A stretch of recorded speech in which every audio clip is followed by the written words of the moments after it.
स्वागत है आप सभी का। आप देख रहे हैं सुर्खियों से आगे। दिन भर सुर्खियां बनती रही, कांग्रेस की लिस्ट आएगी, कांग्रेस की लिस्ट आएगी। अब सुर्खियों से आगे सुन लीजिए, कांग्रेस की लिस्ट अभी तक तो नहीं आई है। कुल मिलाकर एक जो गाना था उसके अगर कुछ शब्दों को बदल दिया जाए तो वो गाना कुछ इस प्रकार का हो जाएगा कि ये इंतहा हो गई इंतजार की, आई ना वो लिस्ट उम्मीदवार की, था जिन्हें भी यकीन वो बेवफा भी नहीं, फिर वजह क्या हुई इस इंतजार की। इस इंतजार को खंगालने की कोशिश करेंगे, इसे खंगालने की कोशिश करेंगे सहयोगी बीके शर्मा, राहुल अवस्थी मेरे साथ जुड़ रहे हैं। ऐसा नहीं है कि दीपक नहीं जुड़ रहे हैं, दीपक उस तरफ बैठे हैं कुछ ही पलों में आपके सामने। हाँ बिल्कुल बिल्कुल, ऐसा नहीं है कि आज आपको दीपक नजर नहीं आएंगे। दीपक की जो फैन क्लबिंग है उसको दीपक जरूर दिखेंगे स्क्रीन पर। राहुल, इंतजार इंतजार, और ये इंतजार कईयों के पेट में बल पड़वा रहा है। बल यानी वो हंसी वाले बल नहीं, ठिठोली वाले बल नहीं, बल ऐसे जो चिंता, मरोड़ चिंता, दिमाग में पेशानी पे पसीना। देखिए, जो दिल्ली में जो कुछ हो रहा है वो बार बार ये एहसास तो कराता है कि अब हुआ कि कब हुआ, लेकिन रुकने के पीछे की वजह क्या है ये खबर नवीस सबसे पहले जानना चाहता है। यही प्रश्न आपके मन में, यही प्रश्न मेरे मन में है, और यही उनके मन में है जो किसी के समर्थक हैं। जो लोग हैं उनकी हालत कुछ अलग तरह की है। इस वक्त पावर क्लैश है, पावर पॉलिटिक्स है। सचिन पायलट, आज सुबह सुर्खी बनी कि वो है ही नहीं दिल्ली में, वो क्यों नहीं है उस बैठक में। सचिन पायलट के घर से हमने पता करने की कोशिश की गई, मेरे सहयोगी मनोज ने उन्हें फ़ोन किया तो ये पता चला कि साहब वो उस कमेटी के मेंबर ही नहीं है, तो वहाँ पर होंगे क्यों। इस तरह की सफाई आई। बात सही भी थी, टेक्निकली लाजमी भी थी, लेकिन सचिन पायलट जैसे कद्दावर नेता की मौजूदगी, टिकट बंटने के वक्त ना होना या ना मौजूदगी होना अपने आप में खबर है, जिसे हम लोग किसी एक विशेष तरीके से देखने की कोशिश करते हैं। क्या ये उस क्लैश का नतीजा है? देखिए, वजह ये भी है कि जब यहाँ से मुख्यमंत्री गहलोत दिल्ली के लिए रवाना हुए थे कल, तो यहाँ से जाने से पहले और दिल्ली पहुँचने के बाद जिस तरह की बातें उन्होंने मीडिया से की, वो इस बात को साफ कर देती है कि इस देरी के पीछे की वजह क्या है। सब पक्ष चाहते हैं अपना जोर लगाना और दूसरा नहीं चाहता उसको कुछ भी देना। अब आप कह लीजिए कोई किसी को सुई के नोक के बराबर ज़मीन देने के लिए तैयार ना हो तो फिर ऐसे क्लैशेस होने तय हैं। हाँ, और कुछ तो ये मानकर चले थे कि इस प्लॉट पर मालिकाना हक हमारा ही है, लेकिन एकाएक राहुल गांधी आते हैं कारण बताओ नोटिस के साथ, वो थमाते हैं और फिर से मंथन शुरू होता है। देखिए, राहुल ने वो सुर्खियों तक की बात की, सुर्खियों से आगे यही है कि यहाँ कशमकश है कि जो केंद्रीय नेतृत्व है कांग्रेस का, वो ताकत दिखाने की, यदि सब कुछ ऐसे ही हुआ जैसे कि स्क्रिप्ट लिख के लाए हैं गहलोत, तो वो सब खत्म हो गया कि वो केंद्रीय नेतृत्व का जो जलवा है, हमारा एग्जिस्टेंस दिखाना तो है कि हम भी कुछ हैं। तो वो ही कहानी है। ये वहीं पे कि ये सब कुछ अगर स्क्रिप्टेड है। एक और बात है, जो सुर्खियां उससे आगे एक और बात है। आपने बिल्कुल सही कहा और सही दिशा में लेके गए कि केंद्रीय नेतृत्व एक बार दूध का जला है। वो अब ये बताना चाहता है कि जिस स्वाद को हमारी जबान ने महसूस किया, नहीं, पर जो दूध का जला है वो तो खुद अब 2 ग्लास में छाछ लेकर चीयर्स कर रहे हैं उनके साथ। नहीं, केंद्रीय नेतृत्व भी जला है। जब खड़गे वाला एपिसोड हुआ था, आनंद फानन में खड़गे को जब बनाना पड़ा राष्ट्रीय अध्यक्ष, और उसके बाद हमने देखा कि कैसी तलखी दिल्ली और जयपुर के बीच में बशर्ते किसी ने कुछ कहा नहीं हो, लेकिन ये बात जग जाहिर थी कि ये खिंचाव। लेकिन बीके का कहना है कि वो जो दूरियां दूर हुई हैं उसको राहुल ने भाप लिया। अब ये कह रहे हैं सीधा सीधा मामला यही है, ये सुर्खियों से आगे यही है कि भाई देखो, थोड़ा बहुत तो मान लो यार कि ठीक है आपकी चलेगी ये सीट आपकी, थोड़ा बहुत तो मान लो कि ये समझ में आए कि हाईकमान भी कोई है, कि कोई केंद्रीय नेतृत्व भी होता है, कि दूसरी पार्टी में एक लाइन का प्रस्ताव होता है। अभी तक परंपरा ये रही है कि एक लाइन का प्रस्ताव होता है कि इसको आला कमान पे छोड़ दिया जाता है और आला कमान फिर वो लिस्ट जारी करता है। भाई साहब, आप तो सब कुछ तैयार करके लाए हैं, और उन्होंने अब परिस्थिति आप देखिए कितनी दिलचस्प है कि सीएम गहलोत अगस्त में कहते थे कि अगस्त में हम सीटें घोषित कर देंगे ताकि 2-3 महीने पूरा टाइम मिले हमारे सितंबर एंड तक तो कर ही देंगे, और सितंबर एंड तक तो कर ही देंगे। और आप देखिए कि बीजेपी की एक लिस्ट आ चुकी है और मुझे लगता है कि बीजेपी की दूसरी लिस्ट भी तैयार है, लेकिन वहाँ इंतजार किया जा रहा है कांग्रेस की पहली लिस्ट का। लेकिन एक बात मैं कह रहा हूँ राहुल, कभी नमकीन खरीदने जाओगे तो 3-4 नमकीन हम चक्कर देखते हैं और उसके बाद ये डिसाइड करते हैं कौन से वाली नमकीन को खरीदना है। एक नाम लेकर पहुंचना, या तो ओवर कॉन्फिडेंस था या फिर सचमुच इतना हाई पावर में है चीजें कि बस इसके अलावा और कोई है ही नहीं, कोई नहीं है टक्कर में, कहां पड़े हो चक्कर में। कौन, तो सही बात है, कौन है टक्कर में इस वक्त? कौन है जो चुनौती दे सके उन साहब को? कौन, कोई टक्कर देने की चुनौती, और जो चुनौती देते भी थे या जिन्होंने देने की कोशिश भी की, उनकी छवि का एक ऐसा निर्माण कर दिया गया है कि अगर हम इनको 20 टिकट भी देते हैं, ये सुर्खियों से आगे की बात है, अगर मान लीजिए उन साहब को 20 टिकट भी मिलते हैं और साहब चुनाव के बाद कहीं खसक जाते हैं, तो फिर हमारा क्या होगा? वो इस तरह की परसेप्शन को क्रिएट करने में और आलाकमान को ये समझाने में सक्सेसफुल भी रहे हैं कि साहब एक बार ऐसा हो चुका है, आप दूसरी बार क्या वही गलत काम करने के लिए तैयार होंगे? यही वजह है कि एक नाम के साथ भी सहमति बनाने में साहब सक्सेसफुल होंगे। आप देखेंगे कई सीट्स तो ऐसी होंगी जहां पर किसी दूसरे के बारे में चर्चा भी संभव नहीं होगी, जो कह दिया वो हो गया, जो होगा वही जो हमने कही। मैं ये कह रहा हूं कि मेजॉरिटी में नहीं, मैक्सिमम सिटिंग एमएलएज रिपीट होने के चांसेस अब बन रहे हैं। कहा जा रहा है कि 106 नामों पर मुहर लग गई। अब आपने 2 सेकंड एक बात सुनिए, इंटरेस्टिंग है, 106 नामों पर मुहर लग गई मतलब उस पे आप लोगों के बीच में अब किसी बहस की कोई जगह तो बचती नहीं, फिर उन नामों को बताने में हिचक क्यों है? ये सवाल वाजिब क्यों है कि या तो आप उनको बैकग्राउंड में फोन करके बता रहे हो कि हाँ साहब कर लो, तुम्हें टिकट मिल रहा है, तुम्हारे नाम पे मोहर लग चुकी है, बस लिस्ट अभी हम जारी नहीं कर रहे हैं, और फिर वो सोशल मीडिया पर आकर जो जय कांग्रेस और जय जननायक वाले पोस्ट कुछ नेताओं ने किए हैं। राय ये रखता हूँ कि जब तक टिकट बट नहीं जाते और लिस्ट सामने आ नहीं जाती, तब तक मैं किसी भी बात पर इसलिए यकीन नहीं करता हूँ कि 106 नाम पर सहमति बन गई। बाहर के कितनी बातें चलती हैं, सब चाहते हैं कि छन छन के सबसे पहले वो जानकारी कोई दे दें, वो कितनी सही कितनी गलत, लेकिन जब तक वो लिस्ट सामने आएगी नहीं, उसे मैं देखूंगा नहीं अपनी आंखों से, तब तक मुझे भी कई डाउट्स हैं।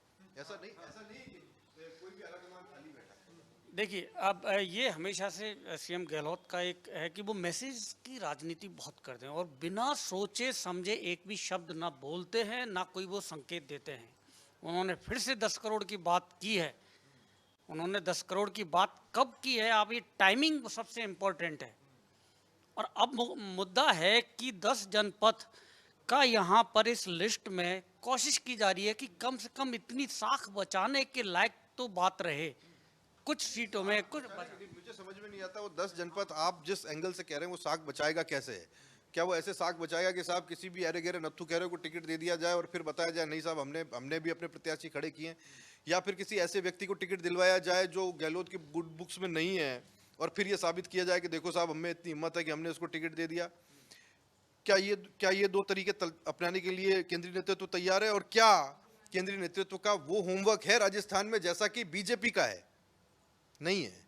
लेकिन हाँ नहीं, एक बात बताइए, कितने चांसेस हैं?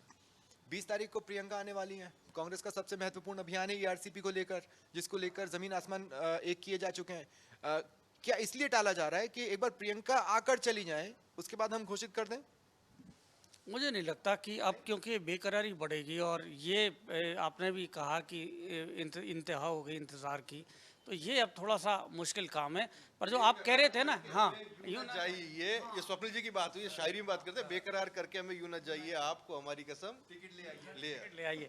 बात ये है, पर आपने जो कहा ना उसमें 3 नाम बड़े हैं। वो 3 नाम से वो जो छोटे मोटे को बलि चढ़ा के और आप केवल वही 3 नाम शायद होल्ड पर रखे गए। वो 3 नाम कि 3 नाम से क्या होगा कि वो 30 के बराबर महकमा, उससे हाईकमान की ताकत दिखेगी उसके अंदर कि वो वहाँ तो उस 3 नाम के ऊपर चल रहा है कि उससे जो अनुशासनहीनता, शांति धारीवाल, महेश जोशी और धर्मेंद्र राठौर, सीधी बात है।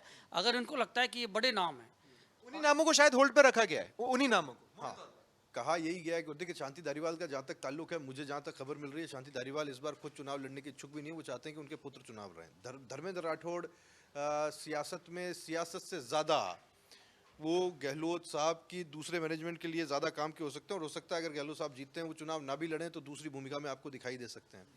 रही बात महेश जोशी की, दीपक भी आ गए। हाँ, खास तौर पे जयपुर की पॉलिटिक्स में महेश जोशी का एक अपना ऑरा है, कम बोलने वाले, शांति से रहने वाले और चेहरे पर उस शिकन को दिखाने नहीं वाले, जाहिर नहीं करने वाले।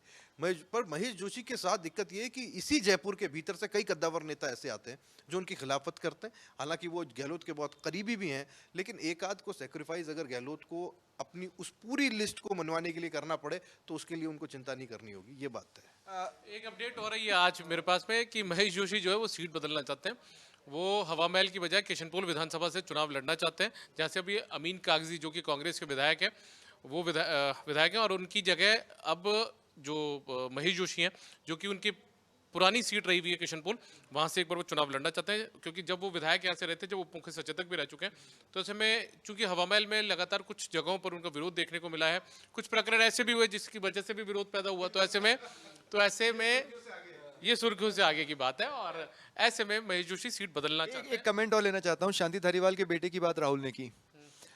एक समय ये कहा जा रहा था कि भाई परिवार में से किसी एक को ही टिकट देंगे। आलाकमान ने ये मैसेज देने की कोशिश की थी। इसके बावजूद भी कई ऐसे नाम दौड़ में हैं जो कि किसी न किसी परिवार का हिस्सा हैं। अब मेरा सवाल ये है कि क्या गहलोत परिवार का हिस्सा वैभव गहलोत कोई चुनावी वैभव दिखा पाएंगे? उनका नाम कभी इस लिस्ट में नहीं तो अगली लिस्ट में कहीं क्या सोचा जा रहा है? देखिए, मुझे बहुत कम लगता है कि इस वाली जो विधानसभा चुनाव उनको हर जगह बल्लेबाजी के लिए उनको मौका दिया नहीं, देखिए 2019 के चुनाव में वैभव अपना वैभव बचा नहीं पाए थे। सबसे बड़ी बात वो है जोधपुर सीट से अशोक, जैसी मेरे पास जानकारी है कि अशोक गहलोत खुद भी नहीं चाहते थे कि वैभव गहलोत को चुनाव लड़वाया जाए जोधपुर से, लेकिन जोधपुर की बजाय वो चाहते थे कि या तो टोंक सवाई माधोपुर से चुनाव लड़वा दिया जाए या फिर जालोर सिरोही जो सीट है वहां से चुनाव लड़वाया जाए। वो वहां से तैयारी में थे, लेकिन उसके पीछे एक ही व्यक्ति थे जो वहां पर गारंटी देकर आए थे कि मैं जमानत देकर आया हूं कि जमानत जब्त हुई है। अब वो जमानत नहीं बची ना। अमानत नहीं बची, जमानत देने वाले नेपथ्य में। लेकिन मैं एक चीज और बता दूं, हाँ चलिए, कि जैसा कि कह रहे थे कि वैभव चुनाव लड़ेंगे या नहीं, अगर चुनाव लड़ते भी हैं, अगर ये बात कोई कहे भी कि वो लड़ते हैं, तो कहाँ से लड़ेंगे? सबसे बड़ा सवाल तो ये है कि अगर उनके रहते हुए कोई सुरक्षित सीट एक दिखाई पड़ती है तो वो सरदारपुरा है, जहाँ से उनके पिताजी चुनाव लड़ेंगे। अब वैभव के लिए कौन सी सीट बचती है ऐसी? ये सुर्खियों नहीं, मांग में बता रहा हूँ आपको। भारत जोड़ो यात्रा के एक यात्री थे जगदीश बिश्नोई, प्रदेश अध्यक्ष हैं सेवा दल के, यंग ब्रिगेड के। उन्होंने कहा है कि मांग उठाई है कि वैभव गहलोत को सांचौर विधानसभा क्षेत्र 144 नंबर यहाँ से टिकट दिया जाए। देखिए, ऐसे बहुत से लोग आपको मिलेंगे जो अपने आप को करीबी साबित करने के लिए सोशल मीडिया पे इस तरह के कमेंट करते रहते हैं। ज़मीनी हालात बहुत अलग होते हैं। बड़े नेता अपनी लॉन्चिंग, जैसा वैभव एक बार आपने देखा है कि वो लोकसभा चुनाव गजेंद्र सिंह शेखावत से हार चुके, सेकेंड टाइम वो नहीं चाहेंगे कि ऐसा कुछ दोहराया जाए। वो सबसे सेफ सीट तलाशने की कोशिश करेंगे, और यही उनके पिताजी भी चाहेंगे कि उनको आगे की राजनीति देखनी है और वो चाहते हैं कि ये राजनीति है वो आगे करते रहें। तो वो जो सेफ सीट है, इतनी सेफ कि वो वैभव की फेस वैल्यू पे निकल जाए, ये मुझे अभी नजर नहीं आया। इतनी सेफ जितनी सेफ दिया कुमारी को मिली। एग्जैक्टली। लेकिन दिया कुमारी के लिए मुश्किलें अपनों से ही विरोध की हैं, अपनों से बहुत कड़ा विरोध है जो मिल रहा है। लेकिन उसी विरोध पर मैं एक्चुअली आना चाह रहा था। बहुत अच्छा स्विचिंग पॉइंट आपने मेरे को दिया है बीजेपी पर आने के लिए। मैं ऐसा माना जा रहा था कि दूध का जला छाछ फूंक कर पिएगा। बीजेपी को देख के लग नहीं रहा है कि वो दूध की जले हैं। आज राजेंद्र राठौड़ ने जिस तरह से एक टूक कहा, जब तीर छोड़ते हैं ना तो वो लौट कर नहीं आता।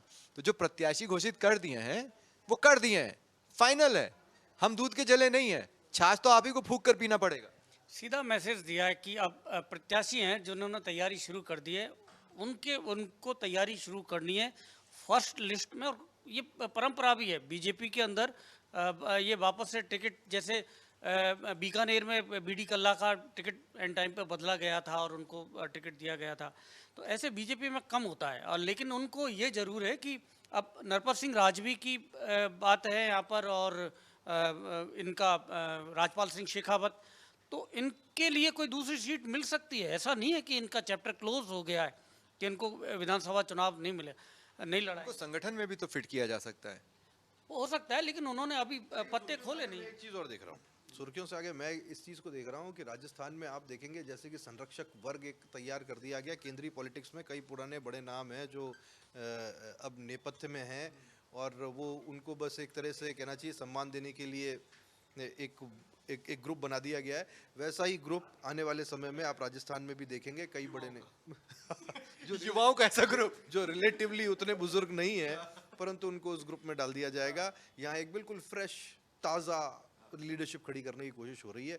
नरपत सिंह जी राजवी को टिकट मिलेगा, ये मेरे लिए अभी भी संशय का विषय है, क्योंकि दो बड़े नामों की कल राजपूत समाज से एंट्री हो चुकी है बीच, और उनके लिए टिकट मिलना लगभग तय है। कहाँ से मिलेगा? इनडायरेक्टली दो प्रत्याशी हैं। इसके बाद में कोई बहुत ज्यादा जगह ये जैसे जिस लेकिन एक चीज और है, जब हम बात कर रहे हैं कि जब इन्होंने कुछ लोगों को सुषुप्तावस्था में डालने की बात की है, उस सुषुप्तावस्था से देखें तो हमने लंबे वक्त तक देखा प्रदेश में संघ उतना एक्टिव नहीं हो पाया था जितना अब एकाएक चुनावी साल में हो रहा है, जबकि अमूमन साल भर 12 महीने हर दिन। आज जोधपुर में हमने देखा कि प्रहलाद जोशी थे और कई ऐसे नेता वहां पर थे जो संघनिष्ठ हैं, और हाँ, गजेंद्र शेखावत और उनके साथ में तमाम दूसरे नेता, चंद्रशेखर भी वहीं पर थे। ये सारे के सारे आप कहिएगा एक तरह से बीजेपी राजस्थान के बिहाइंड द माइंड काम करने वाले लोग, बिहाइंड द कर्टन काम करने वाले लोग हैं, और वो माइंड है पूरा का पूरा।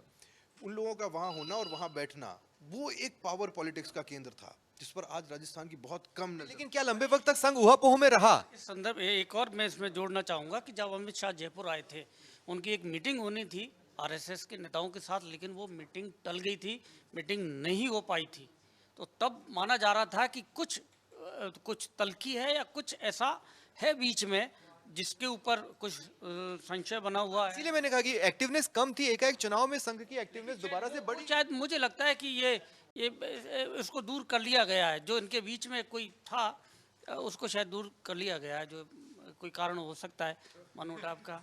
तो अब गिले शिकवे शायद दूर हो गए, उनको पता है लक्ष्य दोनों का एक ही है। तो इन्हें लगा मैं माइक हटाऊंगा, हाँ, इन्हें लगा मैं माइक हटाऊंगा, उनको सेंटेंस पूरा कंप्लीट करना पड़ा उनको। अच्छा, आज की एक बहुत इंटरेस्टिंग तस्वीर थी, मैं अभी तो नहीं दिखा पाऊंगा, मैं कंप्यूटर पर निकाल कर नहीं रखा हूं, लेकिन बड़ी इंटरेस्टिंग तस्वीर थी। नड्डा बिल्डिंग से बाहर आ रहे हैं, वो आ रहे हैं ये जानकारी अभी किसी को भी नहीं है, बाहर कैमरे तैयार हैं। पहला शख्स जो बाहर आया वो थे दुष्यंत सिंह, फिर वो यहाँ वहाँ देखते रहे, फिर उसके बाद उन्होंने एक जगह से इशारा किया कि फूल लेकर आना है। एक व्यक्ति माला लेकर दौड़ता है, माला लेकर दौड़ता है, उनको पकड़ाता है, उतने में नड्डा बाहर आते हैं, फिर हाथ जोड़कर नमस्कार होता है, माला पहनाई जाती है। नड्डा जितना जरूरी है उससे कम वक्त देकर वहां से तुरंत अपनी गाड़ी में बैठते हैं और दुष्यंत सिंह वहीं रह जाते हैं। कोई संकेत है? संकेत आप देखने चाहें तो देखें, अगर दुष्यंत की जगह वसुंधरा होती और यही स्थिति होती तो शायद एक बड़ा संकेत होता। दुष्यंत राजस्थान की राजनीति में उस तरह का कहना चाहिए फिगर नहीं है अभी अपनी माता जी के ऑरा के अंडर, जिसको कि आप जिस समय की आप कल्पना कर रहे हैं वो समय मिले। हाँ, ये ज़रूर है कि उन्होंने अपनी तरफ से पूरी तैयारी की होगी, क्योंकि कोटा, झालावाड़, बारां, ये वो पूरा इलाका है जहाँ जिसको वो एक तरह से रिप्रेजेंट करते हैं, वहाँ से आते हैं, सांसद हैं लंबे समय से। ये ना मिलना, देखिए संकेत दूसरी तरफ के ज़्यादा थे, वो ये थे कि हो सकता है इस बार विधानसभा। बात और आप एक दिन पहले और जाइए, एक दिन पहले आपको लेके चलता हूँ कि उदयपुर की सभा में अरुण सिंह उनके पास थे, एक तरफ सीपी जोशी थे, और उन्होंने वसुंधरा की सबसे लास्ट में कुर्सी थी, उन्होंने अरुण जोशी को हटाकर उस जगह वसुंधरा को पास बुलाया अपने पास। तो ये भी एक मैसेज है। उन्होंने ये जैसे राहुल कह रहे थे ना कि वसुंधरा होती तो बात कुछ और थी, तो वहाँ वसुंधरा थी, तो वो मैसेज भी उन्होंने दिया, उनकी सीनियरिटी को रिस्पेक्ट दिया और उन्होंने पास बुलाया, और अरुण सिंह को दूसरी कुर्सी थी तो मैसेज दिया। ये बिल्कुल आपने सही कहा। पर कुर्सी पास होने से क्या, देखिए मैं इसको दूसरी तरह से भी और देखता हूँ। उन्होंने मैसेज दिया ताकि किसी तरह का पानी चुनावों से पहले उस तरह से ना हिले जिसकी क्या आशंका है। बीजेपी नहीं चाहती कि एक बड़ी बगावत, एक 1857 टाइप का कुछ इंसिडेंट अभी हो भी जाए तो वो ध्यान नहीं दे रही। मैंने इसीलिए कहा ना कि वो दूध के जले हैं, इस टाइप का एहसास होने नहीं दे रहा है। नहीं, पर वो जरूर ये संभलने की कोशिश कर रहे हैं कि वो तस्वीर ना दिखाई दे कि एक महिला के साथ उसे अपमानित करके एक ऐसी स्थिति में ले आया गया है जहां उसको वो सम्मान भी नहीं दिया जा रहा जिसकी कि वो हकदार है। बीजेपी इस चीज से बचना चाहती है। एक सेकंड, पर इस चीज से तो वो लाल कृष्ण आडवाणी के साथ ऑलरेडी गुजर चुके हैं, सिवाय अंतर इतना है कि ये महिला है। नहीं, देखिए लाल कृष्ण आडवाणी के साथ दिक्कत ये थी कि लाल कृष्ण आडवाणी जो मेरा मानना है, लाल कृष्ण बड़ी आदरणीय बड़े हैं। लाल कृष्ण आडवाणी एक समय उसी भूमिका में थे जिस भूमिका में आज राहुल गांधी है। राहुल गांधी के ऊपर जिस तरह के मीम्स बनते हैं उस तरह के मीम्स एक वक्त लाल कृष्ण आडवाणी पे बना करते थे। लाल कृष्ण आडवाणी का जब तक एक लो पुरुष का एक फिगर था तब तक उनका आदर बहुत था, लेकिन बाद में पीएम इन वेटिंग का एक ऐसा तमका लगा कि जिसके बाद में उनका वो आदर पार्टी के भीतर नहीं रहा। वसुंधरा राजे लगातार लीडर रही हैं और एक मजबूत महिला की छवि रखती हैं, वो भी राजस्थान से आने वाले एक ऐसे राज्य से वो एक मजबूत महिला की छवि रखती हैं जहां महिलाओं का सशक्तिकरण उस रूप में नहीं हो पाया था वर्षों से जिस रूप में होना था। तो वसुंधरा राजे की छवि अलग है, एक बोल्ड, डायनेमिक, पावरफुल पर्सनैलिटी की है और राजस्थान में राजनीति में उनकी हैसियत रही है। तो इसीलिए एक महिला के पैरेलल दूसरी महिला को खड़े करने की कोशिश कभी की गई और आज भी की जा रही है। देखिए, ये परिस्थितियां कांग्रेस और बीजेपी की कुछ चीज़ों में समान है, लेकिन उसको हैंडल करने का, उसको जो हाई कमान की पावर का यहाँ पर अंतर देख सकते हैं कि यहाँ भी इसी तरह की कोई कोशिश है कि वसुंधरा राजे अपना नाम वो चाहती हैं कि आगे कर दे। ये साल भर से उनकी कोशिश थी कि मेरा नाम आगे कर दिया जाए, मेरे नेतृत्व में चुनाव हो, लेकिन वो स्थिति वो यहाँ पर, और यही कांग्रेस में ये है कि मैं घोषित है, उन्होंने खुद ने घोषित कर दिया, हाईकमान ने नहीं किया, लेकिन उन्होंने घोषित कर दिया।